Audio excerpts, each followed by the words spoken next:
آپ پڑھیں۔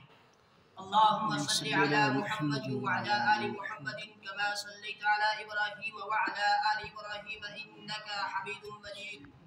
اللهم بارك على محمد وعلى آل محمد كما باركت على إبراهيم وعلى آل إبراهيم إنك حميد مجيد. اللهم صل على سيدنا محمد وعلى آل سيدنا محمد وأصحاب سيدنا محمد وبارك وسلم عليهم. إن الحمد لله نحمده ونستعينه ونستغفره ونؤمن به ونتوكل عليه ونعوذ بالله من شرور أنفسنا ومن سيئات أعمالنا. من يهد الله فلا مضل له ومن يضلله فلا هادي له.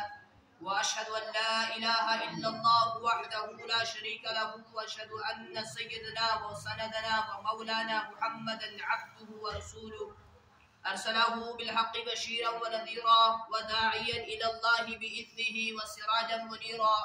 وقد قال الله تبارك وتعالى في الكلام المجيد والفرقان الحميد: أعوذ بالله من الشيطان الرجيم. بسم الله الرحمن الرحيم. يا أيها الذين آمنوا اتقوا الله حق تقاته ولا تموتن إلا وأنتم مسلمون. صدق الله العظيم وصدق رسوله النبي الكريم ونحن على ذلك لمن الشاهدين والشاكرين والحمد لله رب العالمين. قال النبي صلى الله عليه وسلم: النكاح من سنتي ومن رغب عن سنتي فليس مني، أو كما قال عليه الصلاة والسلام. محترم بعزت بزرگ اور دوستوں اور معزز صاحبین کرام، السلام علیکم ورحمۃ اللہ وبرکاتہ. اللہ رب العزت کا بے حد فضل، کرم، احسان، شکر کہ جس رب الجلال نے اس پرفتن دور کے اندر، اس گئے گزرے دور کے اندر ہمیں یہ توفیق عطا فرمائی کہ ہم سب اس کی اس پاگھر کے اندر حاضر ہوئے. اللہ اگر توفیق نہ دے تو انسان کے بس کی بات نہیں. اللہ اگر توفیق نہ دے تو انسان کے بس کی بات نہیں. فیضان محبت عام ہے تو عرفان محبت عام نہیں. تو اللہ کے گھر کے اندر ہم حاضر ہوئے، اس کے اندر ہماری کمال نہیں ہے بلکہ اللہ رب العزت کی توفیق، مدد اور نصرت ہمارے ساتھ شامل حال ہے کہ ہم اس کی اس گھر کے اندر حاضر ہوئے. خیر، اب ہم اس کی اس گھر کے اندر حاضر ہو چکے ہیں. اب اللہ سے دعا کرنی ہے اللہ ہماری اس حاضری کو، بات کے کرنے کو، بات کے سننے کو اپنی بارگاہ الہی کے اندر قبول اور منظور فرمائے. ہمارے لیے، پوری امت مسلمہ کے لیے دنیا کے اندر ہدایت کا اور آخرت کے اندر نجات کا، بخشش کا، مغفرت کا ذریعہ بنائے. محترم حضرات، آج جمعۃ المبارک کے موقع پر اس ایمانی اور نورانی مجلس کے اندر میں آپ حضرات کے سامنے ان مردوں اور عورتوں کا تذکرہ کرنا چاہوں گا جنہوں نے خالصتاً صرف اور صرف دین کی بنیاد پر نکاح کیے ہیں. یہ دین کی بنیاد پر نکاح کرنا اس وجہ سے کہنا پڑ رہا ہے کہ آج جانتے ہی ہیں کہ ہمارے معاشرے کے اندر طرح طرح کے رسم و رواجات، خرافات و بدعات، ان کو ہم نے اپنا لیا ہے. ہماری شادیاں، ہمارے بیاہ، ہمارے نکاح نبی علیہ الصلوۃ والسلام کے طریقے پر نہیں ہو رہے ہیں، غیروں کے طریقے ہم نے اپنا لیے. تو تحریک دعا ہے بزرگ اور دوستو، نبیوں نے، پیغمبروں نے، صحابہ نے، تابعین نے، تبع تابعین نے، بزرگان دین نے، علماء دین نے بالکل سیدھا اور سادہ نکاح اور برکت والا نکاح کیا ہے، جس کے اندر ذرا برابر بھی رسم و رواجات، خرافات، بدعات نہیں تھی.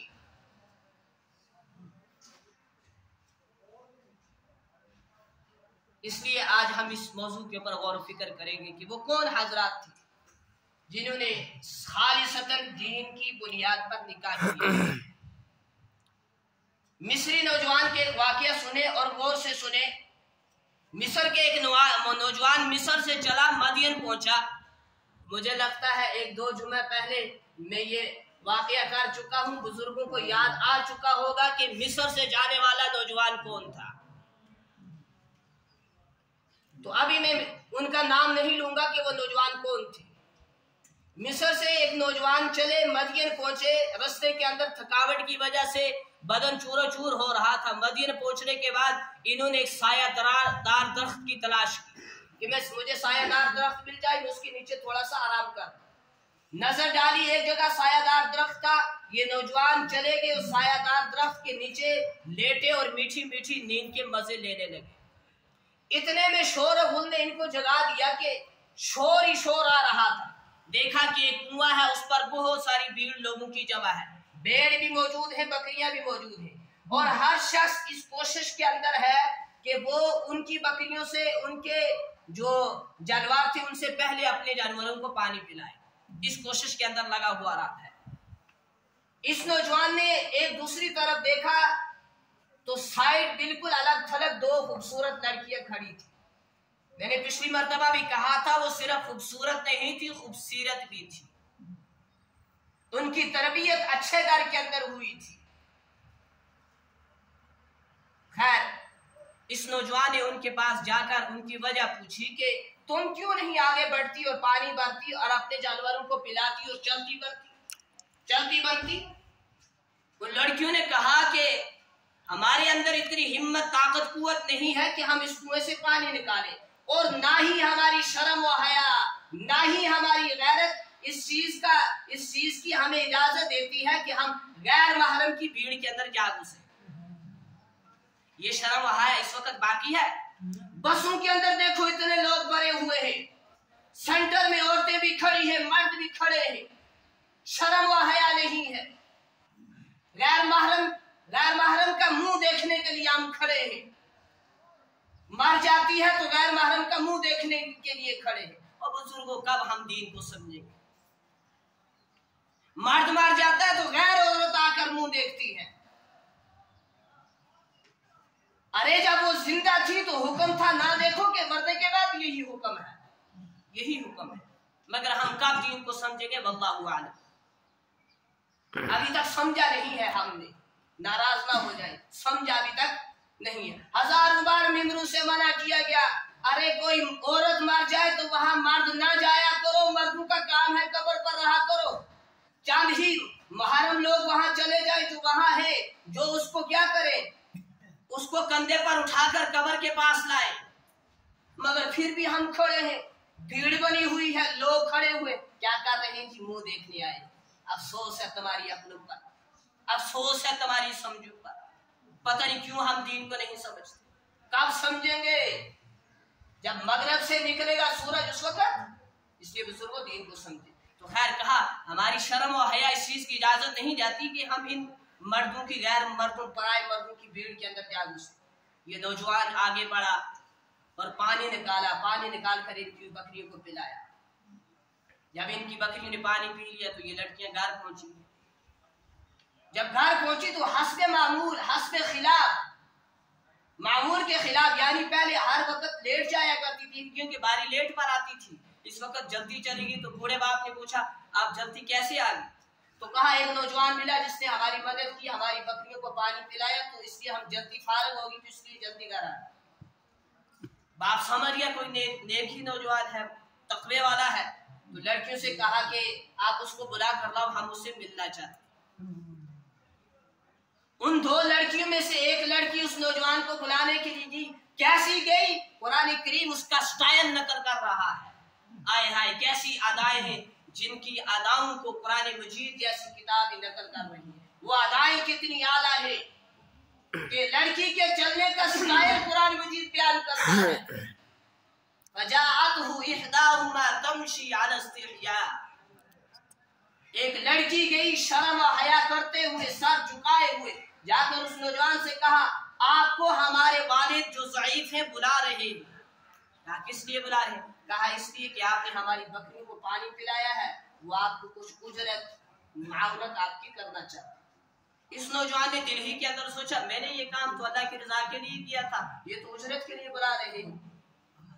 خیر سوچا ہو سکتا ہے اس کا باپ کوئی نیک ہو، تو نیک لوگوں کی زیارت کرنا، بزرگوں کی زیارت کرنا اجر و ثواب ہے، تو لہٰذا میں چلتا ہوں، اس لڑکی کے ساتھ چل۔ قرآن مجید کے اندر آتا ہے کہ جب رستے کو چلے، لڑکی آگے آگے، वो नौजवान पीछे पीछे रास्ते को चलने के अंदर हवा के झोंकों की वजह से जब हवा आती है थी तो उस लड़की के जिस्म से कपड़े हटते थे, उसकी पिंडलियां नजर आती थी। इस नौजवान ने कहा कि तुम्हारी पिंडलियां नंगा हो जाती है, मैं बर्दाश्त नहीं करूंगा, तुम मेरे पीछे चलो, तुम पीछे से मुझे रास्ता बताना। अल्लाह हिफाजत फरमाए। आज बगैरत मर्द गैरों की बेटियों को, गैरों की औरतों को देख देख कर खुश होते हैं, आंखों की लज्जत लेते हैं। बुजुर्गों फरमाते हैं कि अगर हम कहते हैं कोई कि अगर तुम एक उंगली किसी की तरफ उठाओगे तो 4 वापस तुम्हारी तरफ आएगी। तुम्हारे घर के अंदर भी बहनें हैं, बेटियां हैं, बहू हैं, माँ है। तुम किसी को देखने से पहले अपने बारे में सोच लिया करो तुम कर क्या रहे हो। तो खैर कहा कि तुम पीछे चलो, पीछे से मुझे रास्ता बताना। अब ये कोई नौजवान आम तो नहीं था, आजकल के जैसों के था नहीं।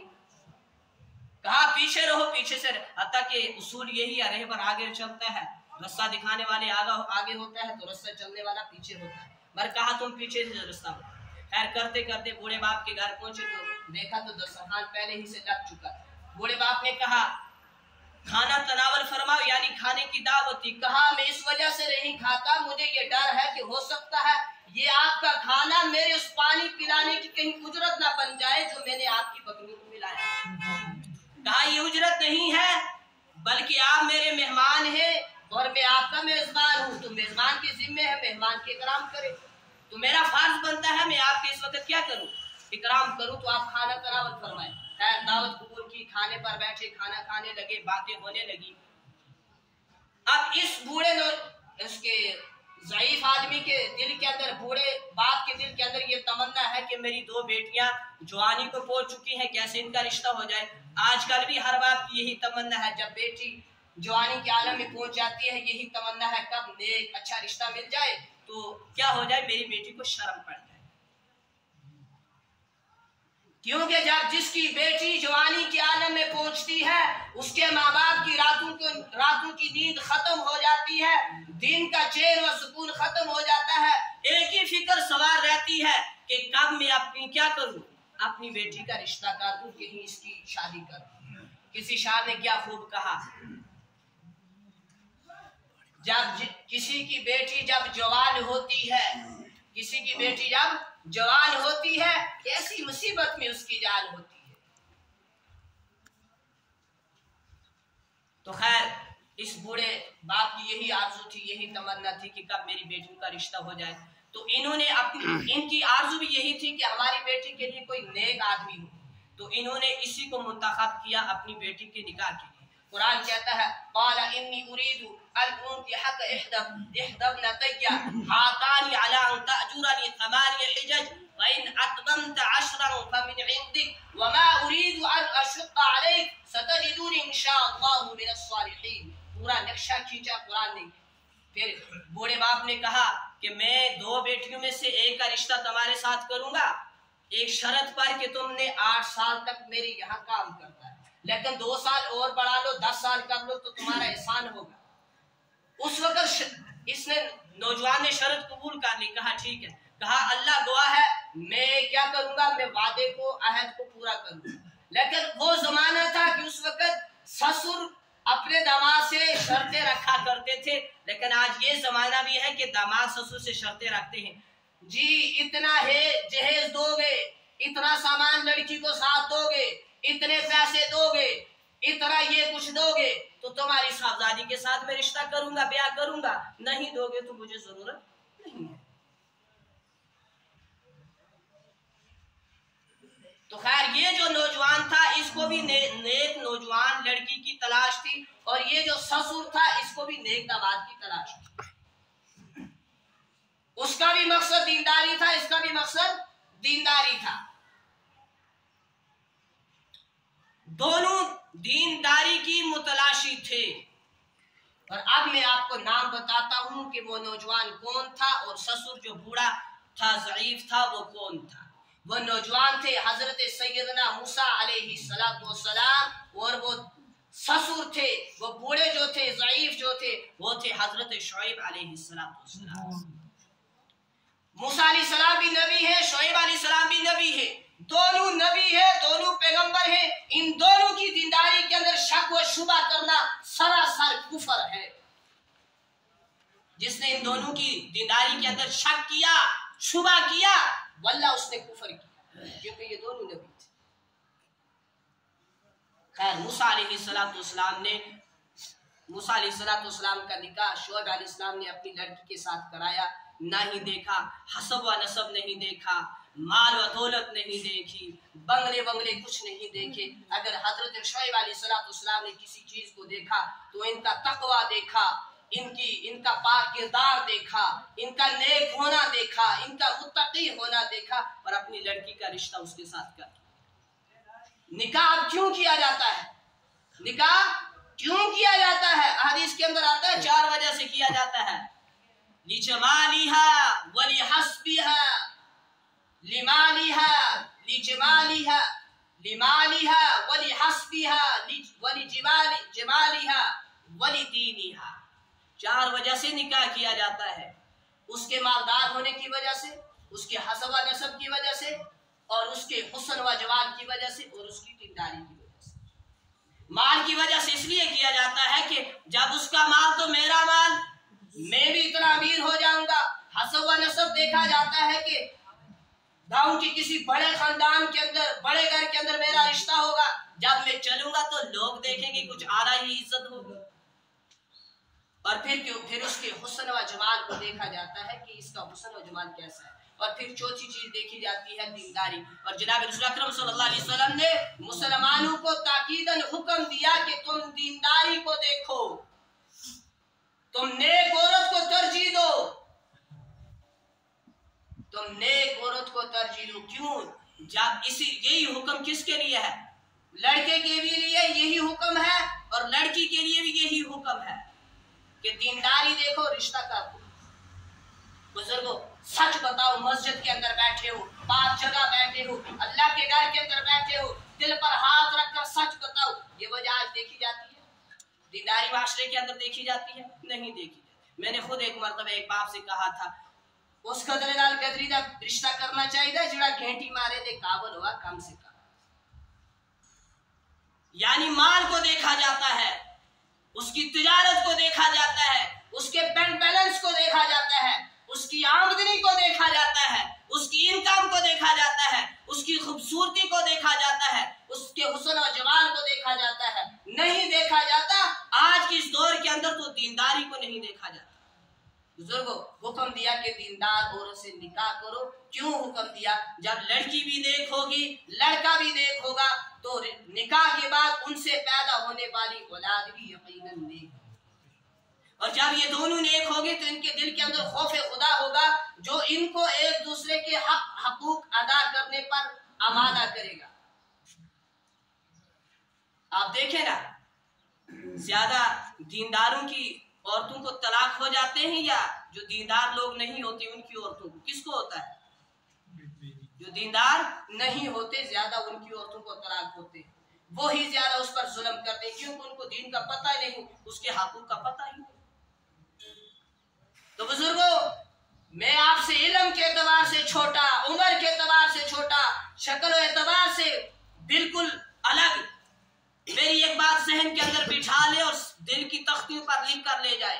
जो निकाह हसब व नसब की बुनियाद पर, जो निकाह हुस्न व जमाल की बुनियाद पर, जो निकाह दुनियादारी की बुनियाद पर होगा, वल्लाह उसके अंदर 1% भी बरकत नहीं होगी। और जो निकाह दीनदारी की बुनियाद पर होगा, इंशाअल्लाह उसके अंदर बरकत ही बरकत, खैर ही खैर होगा। आज हमने गैरों के तरीके अपना लिए हमारी शादियों के अंदर, जिसकी मुझे ज्यादा वजाहत करनी है, वो बात पर आप में पहुंच चुका हूं। हमारी शादियों के अंदर बारात का सिस्टम है। बारात, अगर इस बारात को आप शरीयत की निगाह से देखोगे ना, आपको बारात की जरा बराबर हकीकत हैसियत नहीं मिलेगी अगर शरीयत की निगाह से इसको देखोगे। लेकिन हमारे माशरे के अंदर, हमारे नहीं बल्कि पूरे मुस्लिम सोसाइटी के अंदर बारात को खुशी का जरिया, खुशी मनाने का जरिया समझा जाता है।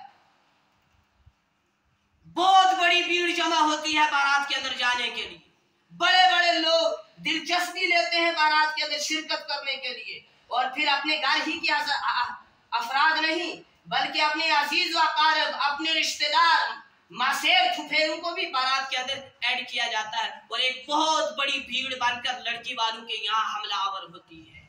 اور اس کو بولتے ہیں لوگ، جو اتنی بڑی جو لے کر جاتا ہے نا بھیڑ اس کی بارات کی، وہ اپنے آپ کے اوپر فخر محسوس کرتا ہے، جی میری شادی کے اندر اتنے لوگ تھے، اتنی گاڑیاں تھی، اتنا خرچہ ہوا تھا۔ واللہ تم نے خرچہ تو کر لیا لیکن برکت حاصل نہیں کر سکتے، اور اس پر فخر کرتے ہیں کہ اتنے لوگ تھے میری بارات کے اندر، وہاں یہ ورائٹیاں تھی۔ بزرگ اس کو عزت سمجھتے ہیں، حالانکہ یہ عزت نہیں ہے، یہ لڑکی والوں کے اوپر ایک ظلم کا پہاڑ توڑنا ہے۔ اسلام نے شروع ہی سے بارات کو ذرا برابر بھی حیثیت نہیں دی، بارات کی گنجائش ہی نہیں شریعت کے اندر۔ اب آپ کے ذہن کے اندر خیال ہوتا ہوگا جنہوں نے کر لی انہوں نے تو کر لی، جو بیچارے رہ چکے ہیں وہ سوچیں گے آپ بارات نہیں ہے تو لائیں گے کیسے دلہن کو، اب تو مسئلہ بنا۔ بزرگوں اس کی شریعت کے اندر کیا ہے، کیا حکم دیا گیا ہے کہ چند حضرات ایک جگہ جمع ہو جاتے تھے۔ آپ اگر صحابہ کرام کی شادیوں کے اوپر غور و فکر کریں گے، علماء کرام کی شادیوں کے اوپر غور و فکر کریں گے، نبیوں کے نکاحوں کے اوپر غور و فکر کریں گے، تو ایک بات معلوم ہوگی کہ ان کے نکاحوں کے اندر ذرا برابر بھی خرافات، بدعات اور رسم و رواجات نہیں تھے، جہیز کا مطالبہ ہی نہیں تھا، اور بارات نام کی تو کچھ چیز ہی نہیں تھی۔ اب پھر وہ شادی کیسے کرتے تھے، دلہن کو کیسے لاتے تھے؟ چند بڑے بڑے حضرات ایک جگہ جمع ہو جاتے تھے، نکاح منعقد ہو جاتا تھا۔ چند حضرات مکہ المکرمہ کے رئیس انسان کا میں آپ کے سامنے واقعہ پیش کرنے جا رہا ہوں، جس کا پچھلے جمعہ کو میں نے ذکر کیا تھا۔ کسی کو یاد ہوگا پچھلے جمعہ کو کس بارے میں موضوع کیا تھا؟ حضرت سیدنا عثمان غنی رضی اللہ تعالیٰ عنہ کے بارے میں۔ تو یہ مکہ کے رئیس صحابی تھے، امیر صحابی تھے، اور یہ وہ شخصیت ہے، میں نے پچھلی مرتبہ کہا تھا، حضرت شاہ ولی اللہ رحمۃ اللہ علیہ نے لکھا ہے کہ جب سے دنیا بنی تب سے قیامت کی صبح تک کوئی انسان ایسا پیدا نہیں ہوا جس کے نکاح کے اندر کسی پیغمبر کی دو بیٹیاں گئی ہوئی ہو سوائے حضرت عثمان غنی کی۔ عثمان غنی رضی اللہ تعالیٰ عنہ کے نکاح میں جناب رسول اکرم صلی اللہ علیہ وسلم کی دو صاحبزادیاں یکے بعد دیگرے آئی۔ یہ کتنی خوشی کا مقام ہے حضرت عثمان غنی رضی اللہ تعالیٰ عنہ کے لیے کہ ان کے نکاح کے اندر پیغمبر صلی اللہ علیہ وسلم کی دو بیٹیاں آئی۔ حضرت عثمان غنی رضی اللہ تعالیٰ عنہ بڑے رئیس تھے، بڑے امیر تھے مکہ المکرمہ کے اندر۔ ہزاروں اونٹ گھوڑے ان کی زیر ملکیت کے اندر تھے، یہ چاہتے تو بہت کچھ کر سکتے تھے، مگر انہوں نے نہیں کیا۔ انہیں یہ معلوم تھا یہ جو خرافات ہیں، یہ جو رسم و رواجات ہیں، یہ اسلام کی منشا کے خلاف ہے، یہ نبی صلی اللہ علیہ وسلم کے طریقے سے ہٹ کر ہے، ان کو ہم نہیں کرتے۔ آپ کو کوئی بھی صحابی نہیں ملے گا جس نے نبی علیہ السلام کے طریقے سے ہٹ کر کبھی کوئی کام کیا۔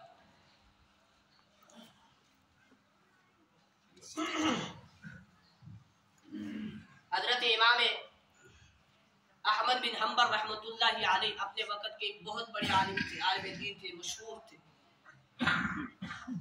ان کے درس حدیث کے اندر ایک طالب علم آتا تھا جو بیچارہ بالکل کیا تھا، غریب تھا۔ بات کو توجہ سے سنے، بالکل کیا تھا؟ بالکل مارا تھا، یعنی کمزور تھا، کس اعتبار سے؟ مالی اعتبار سے بالکل غریب تھا بیچارہ۔ اس کے جسم کے اوپر جو لباس تھا پھٹا ہوا تھا۔ اس کی عادت یہ تھی کہ یہ ہر روز سبق لیتا تھا، یعنی غیر حاضری کلاس سے کبھی نہیں کرتا تھا۔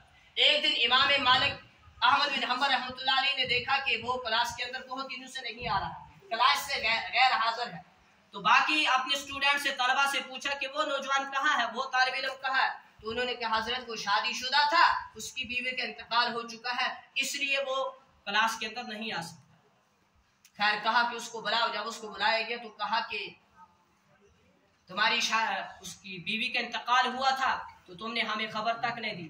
کہا کہ آج تم عصر کے بعد رکنا، جانا نہیں، میرا انتظار کرنا۔ یہ پورا دن سوچتا رہا، پتہ نہیں امام صاحب رحمۃ اللہ علیہ کیا مجھے عجیب بات کہیں گے، کیا خاص بات کہیں گے۔ خیر عصر کا وقت آیا، عصر نماز پڑھی گئی۔ عصر کے بعد امام صاحب رحمۃ اللہ علیہ نے لوگوں سے کہا لوگوں بیٹھ جاؤ۔ اعلان کیا آج अहमद बिन हम्बल की लड़की का निकाह हो रहा है। लोगों ने दिल के अंदर सोचा, ओ फिर तो किसी अमीर के साथ होगा, किसी आला नसब इंसान के साथ होगा जिसका आला नसब है, कोई बड़े खानदान के साथ इमाम साहब रिश्ता करेंगे। जाहिर सी बात है, इतने बड़े आलिम दीन है तो किसी आम इंसान के साथ तो अपनी बेटी का निकाह नहीं कराएंगे, किसी बड़े से कराएंगे।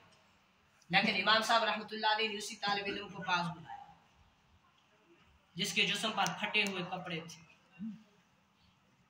हम तो देखते हैं ना बैंक बैलेंस कितना है, प्रॉपर्टी कितनी है।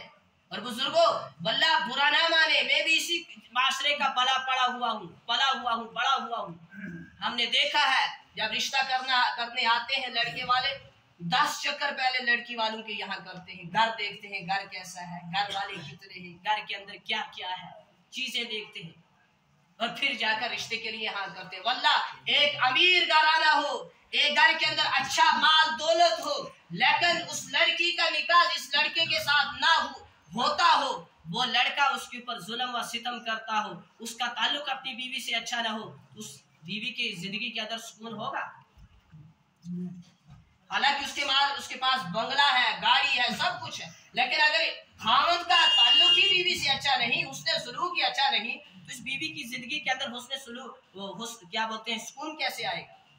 तो खैर इमाम साहब ने उस तालिब इल्म को बुलाया, उसके साथ कहा कि मैं तुम्हारे साथ अपनी लड़की का निकाह करूँ। वो भी पहले हैरान कि मैं तो एक आम सा आदमी हूँ, तो इमाम साहब इतने बड़े आलिम अपनी बेटी का रिश्ता मेरे साथ करते हैं। कहा तुम्हारे साथ रिश्ता हो रहा है। इमाम साहब ने निकाह पढ़ा दिया अपनी लड़की का, उस लड़के के साथ, तालिब इल्म के साथ निकाह पढ़ा दिया, गरीब तालिब इल्म के साथ। ये खुश हुआ और भागा गया, एक कोठे पर चढ़कर लोगों के अंदर ऐलान किया, ओ लोगों सुन लो, मेरे साथ इमाम साहब ने अपनी लड़की का रिश्ता कर दिया, निकाह कर दिया। लोगों ने सुना तो मजाक की, कहा इसके साथ कैसे करेंगे, इतने बड़े आलिम, ये तो झूठ बोलता है, ये तो जोकिंग कर रहा है, जोक मार रहा है, इसके साथ कैसे होगा। लेकिन जब शाम का वक्त आया तो आकर इमाम साहब ने दरवाजे के ऊपर ठक ठक की, तो उस तालिब इल्म ने दरवाजे खोला तो अपने सामने अपने उस्ताद को पाया, हजरत अहमद बिन हम्बल रहमतुल्लाह अलैह, और उनके पीछे उनकी बेटी को पाया जो अपने ऊपर चादर ओढ़े हुए थी, यानी दुल्हन बना कर लाया उसके हवाले करने के लिए। निकाह तो हो चुका था। कहा कि तुम अकेले थे, मैंने तुम्हारे साथ अपनी बीवी का, अपनी इसका बेटी का निकाह कर दिया, अब मैं आपको अपनी बेटी आपके सुपुर्द करने के लिए आया हूँ, ये लो अमानत। उसके हवाले अपनी बेटी को किया। इमाम सब गुस्सत हो गए। बुजुर्गों, पहले दौर के अंदर ऐसे निकाह किया जाते थे। वल्लाह आप बताओ, इस दौर के अंदर ऐसे निकाह करने के लिए कोई तैयार होगा? दीनदार आदमी भी तैयार नहीं होता तो बेदीन को क्या इंसान गिला दे? अच्छा खासा नमाजी, अच्छा खासा इंसान जिसको लोग माशरे के अंदर दीनदार समझते हैं, वो भी इस काम को करने के लिए तैयार नहीं। और बुजुर्गों, अगर आप तहरीक का मुताला करें तो ऐसे ही पहले निकाह हुआ करते थे, बिल्कुल सीधे, बिल्कुल सादे, बिल्कुल नबी अलैहिस्सलाम के तरीके पर, सहाबा के तरीके पर, उलमा इकराम के तरीके पर बिल्कुल सिंपल निकाह हुआ करते। आज हम कहते हैं हम अगर सादा निकाह करेंगे तो लोग कहेंगे इसको कुछ बड़े ही नहीं, हमने चाहरुम ना दिया तो बस्ती वाले कहेंगे इसको कुछ बना ही नहीं। वल्लाह ऐसे अकल लोगों की अकलों पर, ऐसी समझों पर अफसोस है जो किसी एक आम इंसान के लिए अपने वफाओं वाले रब को नाराज कर देते हैं, शरीयत का हुक्म तोड़कर।